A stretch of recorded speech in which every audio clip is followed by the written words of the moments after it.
Hi guys, Romans here and welcome to another installment in my Worst to Best series where I take a discography of a certain artist or a band and I rank all of their studio albums going from worst to best based on my own personal opinion. I also review all of the albums from a viewpoint of a musician, as I'm a singer, songwriter and a bass player for my own group Jakobe, and 2 years ago we released our debut album called Pursuits in Life. What makes it unique is that it's a heavy prog rock without guitars. Instead you have drums, bass, saxophone and keyboards. You can check out all of our music videos on my YouTube channel.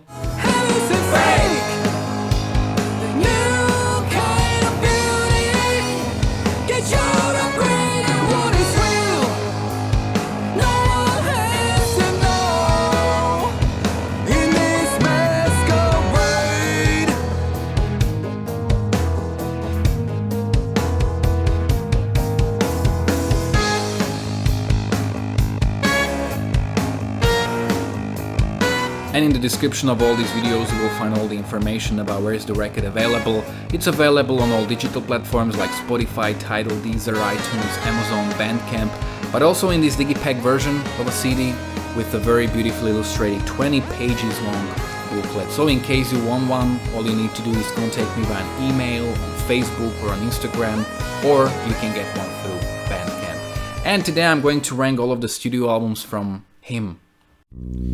Music review. Music review. So him, this was definitely one of the biggest, if not the biggest band when I was growing up. They were just really popular in Europe, and in like mid 2000s most of my schoolmates were listening to them, even though they were not necessarily into rock or metal music. They were just really everywhere at that point. And I even remember there was this hairdresser I used to go to until I was like 16. After that I let my hair grow long and had them like that for 10 years.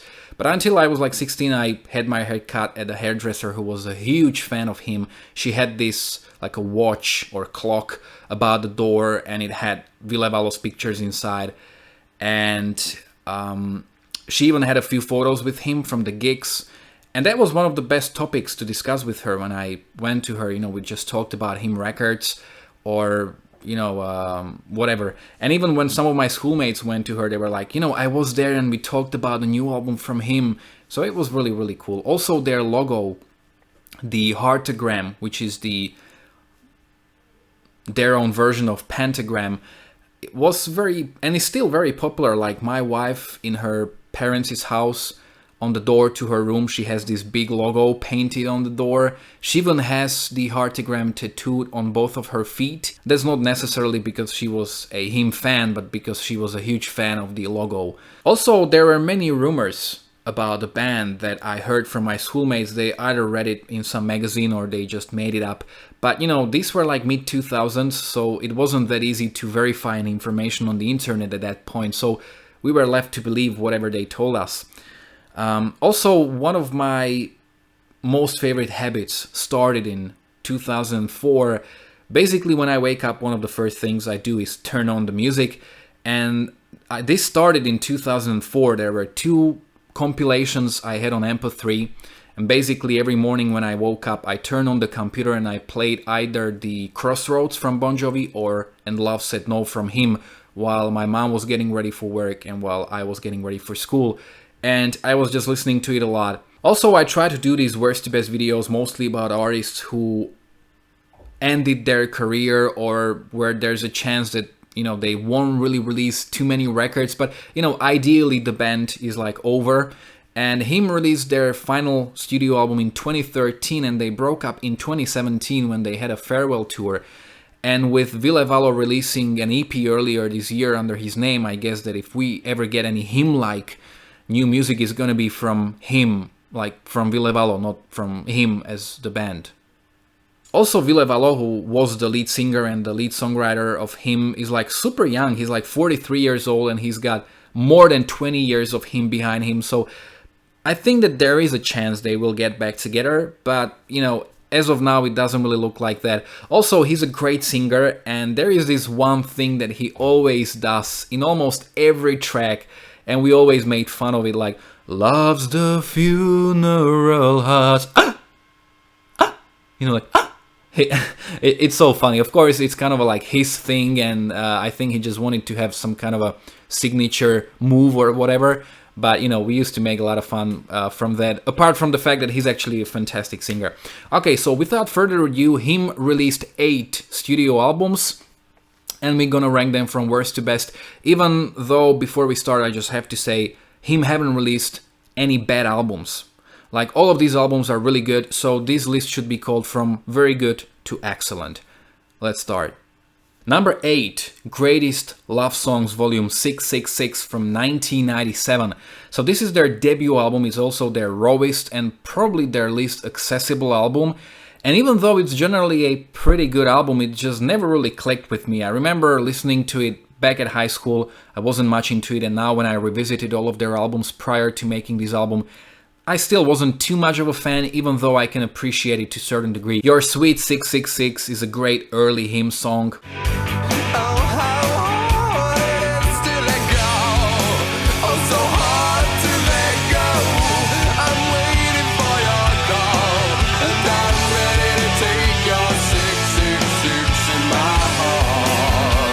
So is Our Diabolical Rapture.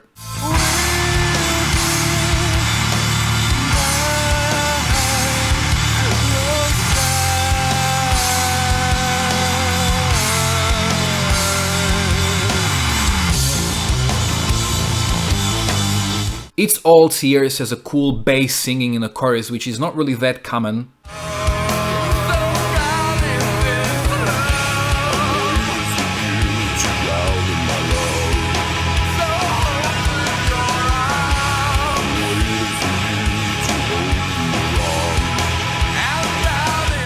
When Love and Death Embrace is the early hymn ballad and a very nice one.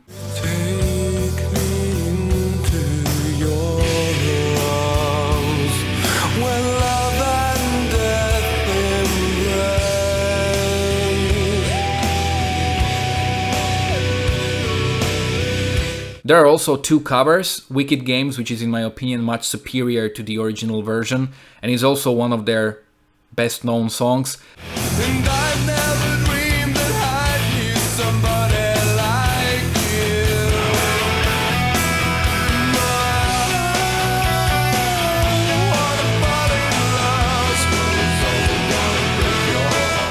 And then Don't Fear the Reaper, which I don't really care about. And the rest of the album is mostly okay, but nothing really to stand out in my opinion.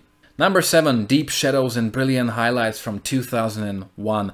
This was their 3rd studio album and it's considered by many to be their weakest. Also by the band themselves, I've read in an interview that basically the preceding album made them a huge superstars and there was this huge demand for him. And basically when they were recording and making this album, there were just many people from the label present and they were kind of pushing the band into being more commercial, and as a result this album is definitely their most accessible and their softest album to a high degree, and many times it feels like there are some signature hymn songs but they were almost like careful about never being too heavy, which was kind of counterproductive in my opinion. The first 2 tracks are really fantastic. Salt in Our Wounds starts in a very eerie, sort of a dark atmosphere, but then it has a very commercial chorus. Waiting for to end it all. Love is insane, baby, we are two. And also Heartache Every Moment is pretty much a signature hymn track. Heartache every moment with you.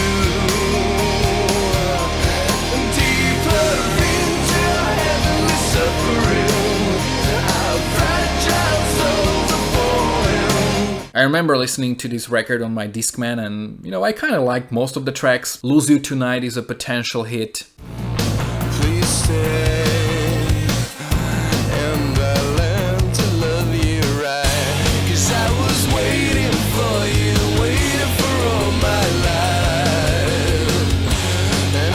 Probably the biggest hit of this album is In Joy and Sorrow, and I like how the song starts and he's got this deep, almost like silk voice. It sounds really great. Oh girl, we are the same. We are young and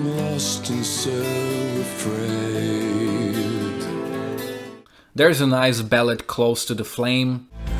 And strong, so close to the flame, burning brightly.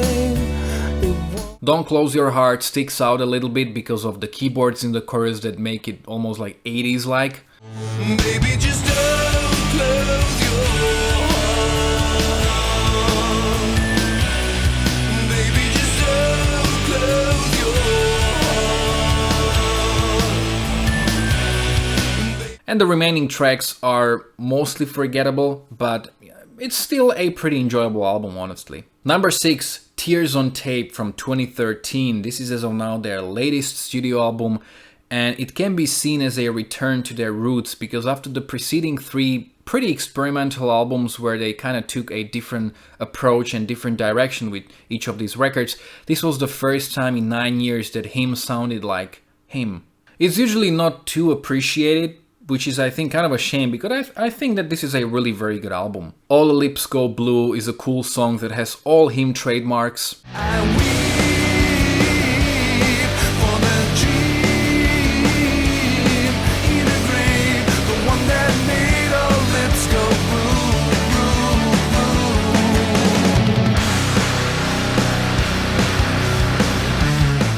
blue. Love Without Tears is also great. I should have known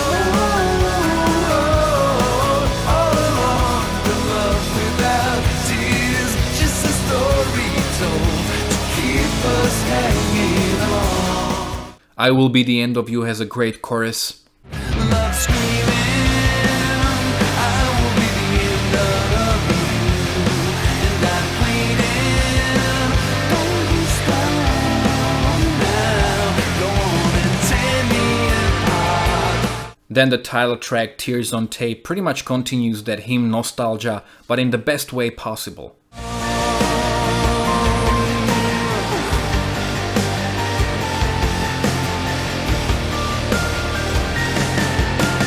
Tears on tape, tears on tape. Drawn and Quartered is one of the highlights of the album for me. Let's hold these hearts for one another. It's worth those. It must be if I'm drawn and quartered, it's only for you. And then WLSTD, whatever that stands for, if you know, let me know in the comment section below, is another traditional Him track. When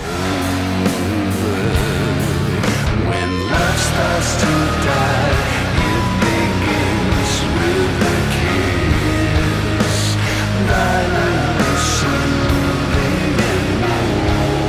So all in all, I think that this is a great album. It's also their only album that has short interludes between the tracks. And also there are occasional like electronic elements, which I think would have become a much more dominant part if they had released an album after that. Number 5, Screamworks, Love in Theory and Practice from 2010. This is their 7th studio album, and I remember when it came out I was at the university, and the first time I was listening to it, it was kind of raining, so that's mostly how I remember that album.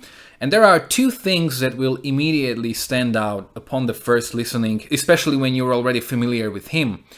First of all, Ville is known for being bass. He's got a very deep voice, and there are only occasional moments where he went up in his vocal range, mostly for climactic purposes in tracks like Buried Alive by Love or certain tracks on the Venus Doom.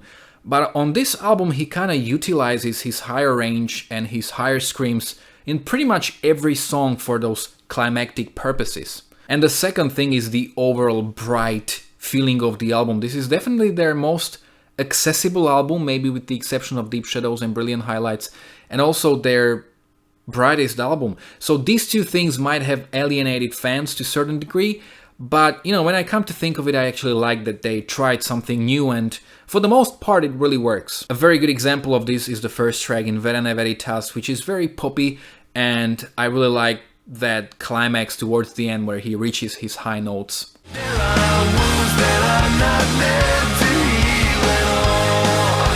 Embedded in every thought. These are the wounds that are not meant Heart Killer is a real jam. Sparks will fly beneath the blue lights. Lazarus and Frankenstein's. Babe, I'll be a flatliner for a hope killer. Little we die, above the vessel. Dying Song has excellent and very punchy chorus, especially the first time you hear it. Shedding skin to a dying song. We humble won't to the evening sun till we are no more. Little death to a dying song. Synth in the Arms of the Rain makes for a very unique song, hymn-wise. Left the lead of your heart's casket in the arms of rain. We'll drift along this river of sadness till we feel no pain. Baby, stop. Hail Mary's full of I love those screams at the ending of Ode to Solitude. shines. Here's to the pain as always ebbing in flames. Now bleeding all too solitude and shine.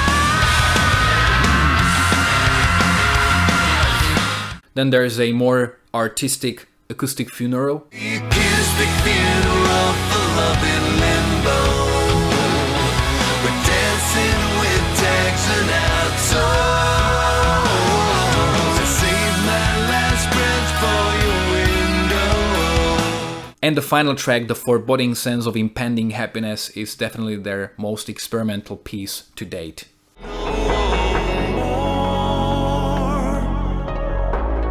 Tiptoeing along the strand of your hair, suspended between these thoughts and actions miles above. There are also tracks like, for example, Scared to Death, which doesn't really sound like him and it's just too cheesy and too poppy. And also Disarm Me With Your Loneliness sounds a bit like Killing Loneliness, it's also a bit cheesy. But overall, I think it's a fantastic album. Number 4, Love Metal from 2003. This is seen by many as the ultimate hymn album, and it's really hard hitting comparing it to the preceding album, Deep Shadows and Brilliant Highlights. The first track, Buried Alive by Love, is so heavy and so original, and I like how he goes up in his range towards the end for that climax of the track. If I wake before I die, rescue me with your smile. If I should die before I wake, pray no one my soul to die. One of their biggest hits, Funeral of Hearts. Love's the funeral of hearts, and a note for cruelty when angels cry blood on flies of evil. Beyond Redemption is another killer. Feel it in your heart and your soul. Feel it piercing your courageous soul. You're beyond now. Redemption, no one's gonna catch you when you fall. Soul on Fire is one of their best songs. We are like the living dead, sacrificing all we have for a broken heart and soul of fire. I really love that mysterious movie-like atmosphere with that piano in the sacrament. Now a sacred dream won't fade. The sanctuary tender and safe. The sacred. Circle of Fear is another brilliant track with stunning chorus. If you want to be heard from the heart, down deep with your pain. Do you want to see her smile again? Don't shudder, you're afraid. But I can't shake off the feeling that the first 6 tracks, so like the first half of the album with the exception of Sweet Pandemonium, is much harder hitting than the second half of the album where certain momentum is lost and it's not that well balanced. Also, Sweet Pandemonium and This Fortress of Tears are, in my opinion, kinda average as tracks. Endless Dark is okay, and the last two songs on the album are both in that 8-minute mark, and while Love's Requiem is a very cool track,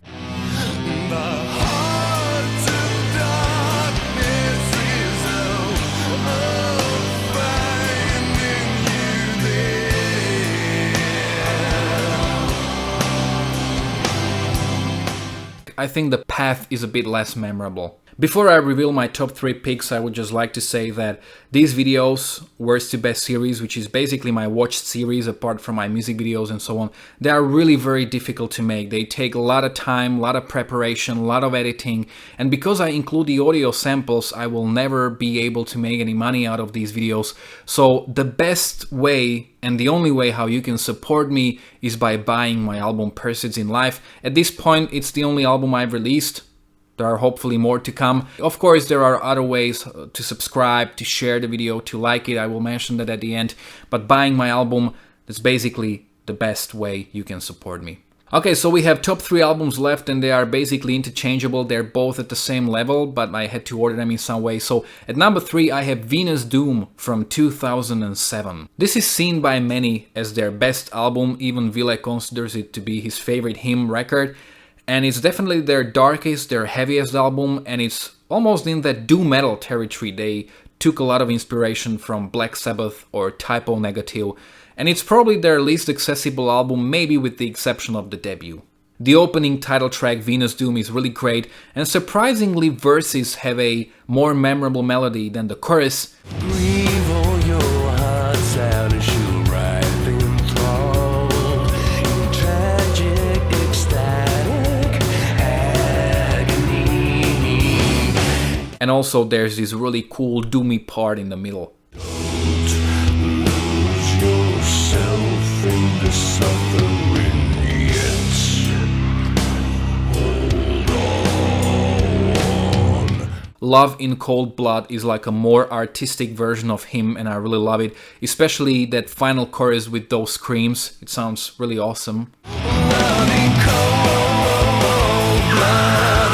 Breathe me in sweet suffering cold blood. Breathe me out. Let's listen. Passion's Killing Floor continues that, and the keyboards in the chorus always reminded me of Wolfenstein 3D for some reason. Heart's a graveyard, baby, and to evil we make love. All our passions killing floor. In my arms you won't sleep safely. The Kiss of Dawn is also catchy, but not cheesy. Touching the pain that you left me with at the kiss of dawn.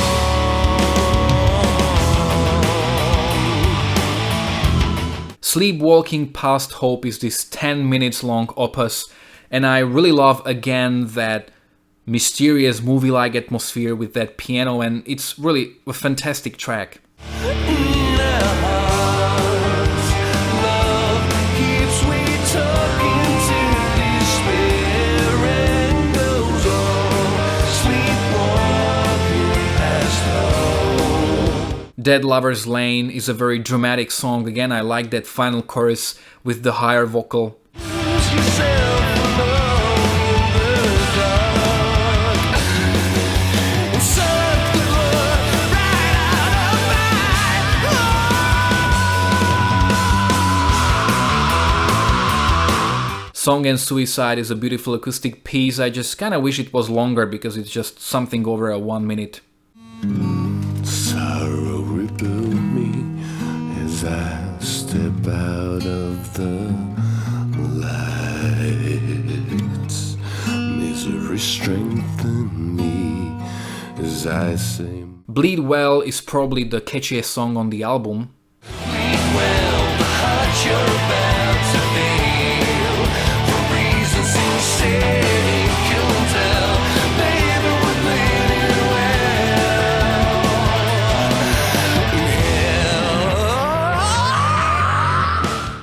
And Cyanide Sun is this dark, doom rock, balladesque closer of the album. Underneath the cyanide sun.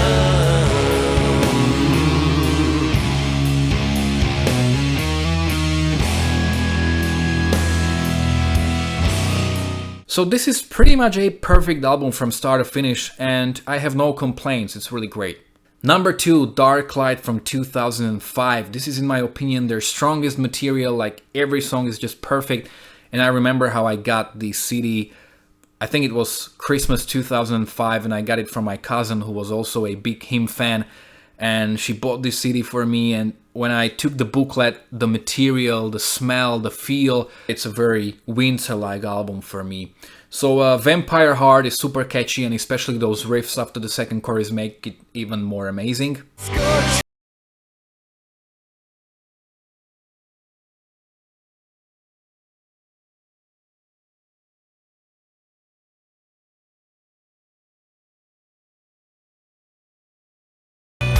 Rip Out the Wings of a Butterfly is a huge hit. Come on and show them your love. Rip out the wings of a butterfly for your soul, my love. Rip out the wings of a butterfly for you. And also the Poppy, Killing Loneliness. With the warmth of your arms you save me. Oh, I'm killing loneliness with you. The killing loneliness that turned my heart into a... Under the Rose, on the other hand, is a much more artistic track with that beautiful gothic atmosphere. Under my feet.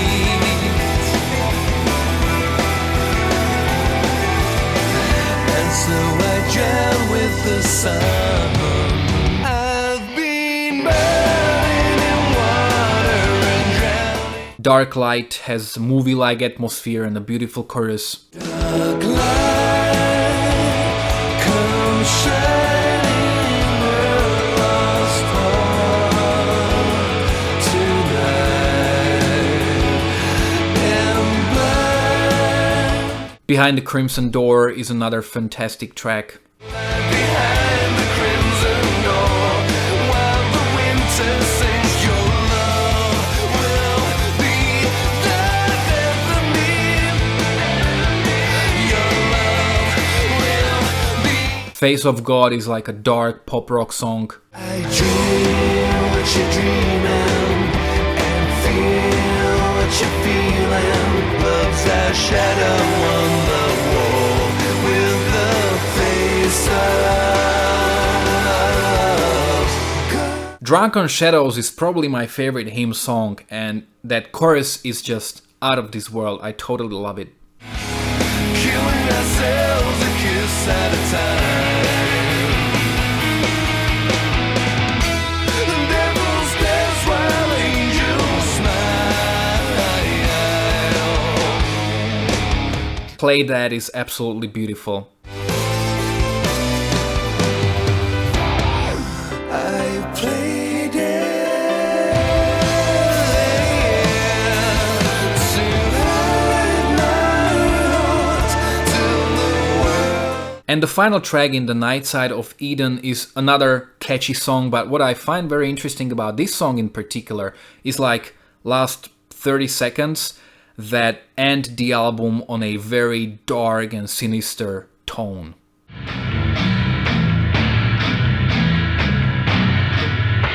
Forever we are, forever we've been, forever we'll be crucified to a dream. Number 1, Razorblade Romance from 2000. Even though I think that the preceding two albums that I've talked about are better, this is the music I think of when you say Him. Maybe because of how much I've actually listened to this album when I was growing up. This is really a phenomenal album where you have hit after a hit. So the opening track, I Love You, I really like that deep voice in the chorus. I see it in your eyes, I feel it in your touch, I taste it from your lips, and baby more I love. I see it in your eyes, I feel it in your touch. Poison Girl is pretty much their signature track. like never before. I did it all just for her. I did it all just for her. And love wants us dead. Join Me in Death is still their biggest hit, and I think that people still recognize this song even now. Together in death. Whoa, whoa. Won't you die tonight for love? Baby, join me.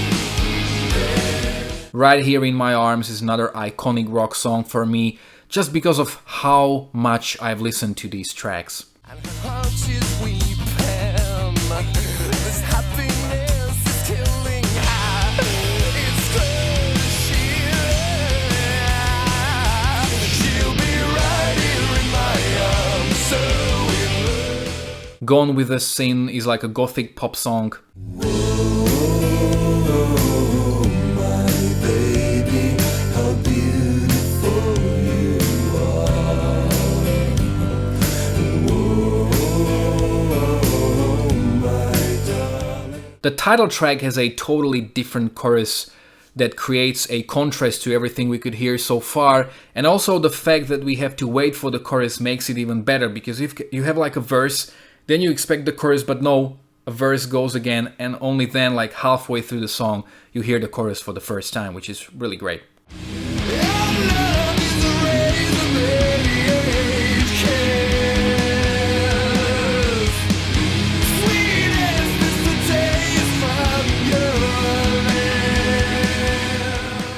Bury Me Deep Inside Your Heart. This is such a slow track, but again, I love the chorus.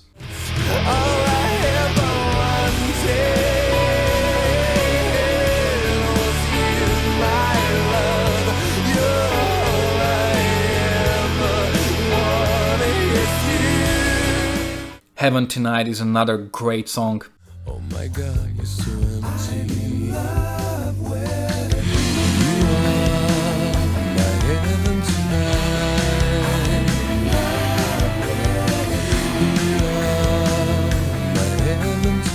Death Is in Love With Us is the up-tempo hymn at their best.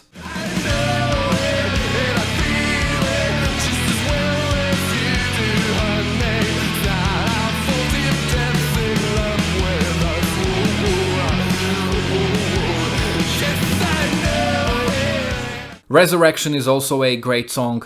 You smile like an angel.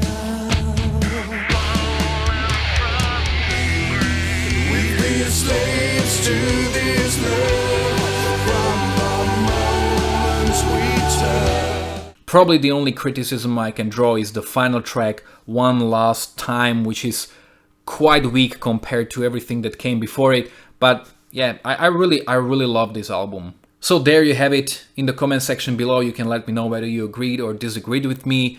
You can also let me know what is your own worst to best list of hymn records. I'm really looking forward to those. You can follow me on Facebook or on Instagram. You can find the links to both in the description of this video below. If you like this review, don't forget to like, to share, to subscribe. Check out my own original music. You're gonna love it. My live performances, my other worst to best videos, and quite a lot of other reviews as well. Thanks a lot for watching.